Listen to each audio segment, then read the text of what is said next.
વિધાનસભાનું ઇલેક્શન આવ્યું અને એક અપક્ષ ઉમેદવાર ભાઈ બોલ્યા કે પાટીલનો પાવર ઉતારો છે,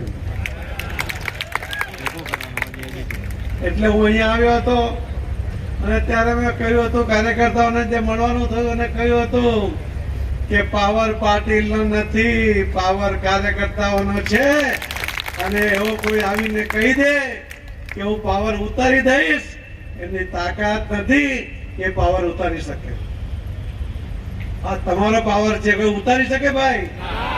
તો બોલો ને. એમ બીજી વાર કોઈ એવું બોલવાની હિંમત ન કરે, એટલી તાકાત સાથે બોલો કે તમારો પાવર કોઈ ઉતારી શકે? ના ઉતારી શકે. એટલે આજથી સંકલ્પબદ્ધ રહેજો. આવનારા દિવસમાં પાર્ટીને હજુ મજબૂત કરવાની છે. 5300 ગ્રામ પંચાયતના ઇલેક્શન આવશે. તમારા જિલ્લા પંચાયતનું ઇલેક્શન કદાચ આગળ પાછળ થાય, પરંતુ આ 5300 ગ્રામ પંચાયતનું ઇલેક્શન જીતવા માટેના પ્રયત્ન સાથે આપણે એમાં પણ આગળ વધી રહ્યા છે.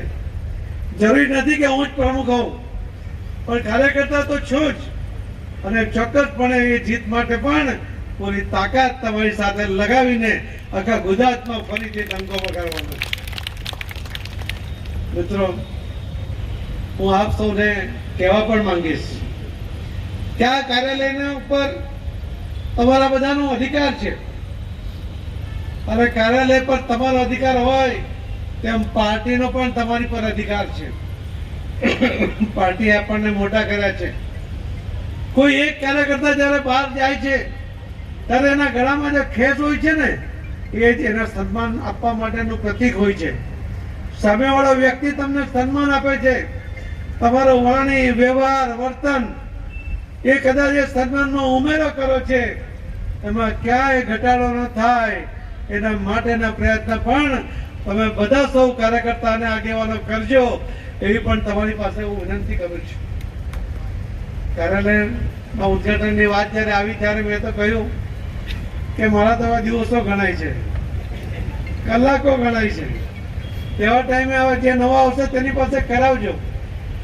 પણ પ્રમુખશ્રીનો આગ્રહ હતો, ઘણા બધાના ફોન આવ્યા કે તમે આવો, એટલે મેં કહ્યું કે લાવો, કાર્યાલય તમારું લોકાર્પણ કરવાનું છે અને કામ મારું બી કરી લઉં. મોદી સાહેબે હમણાં જળ શક્તિ મંત્રાલયની જવાબદારી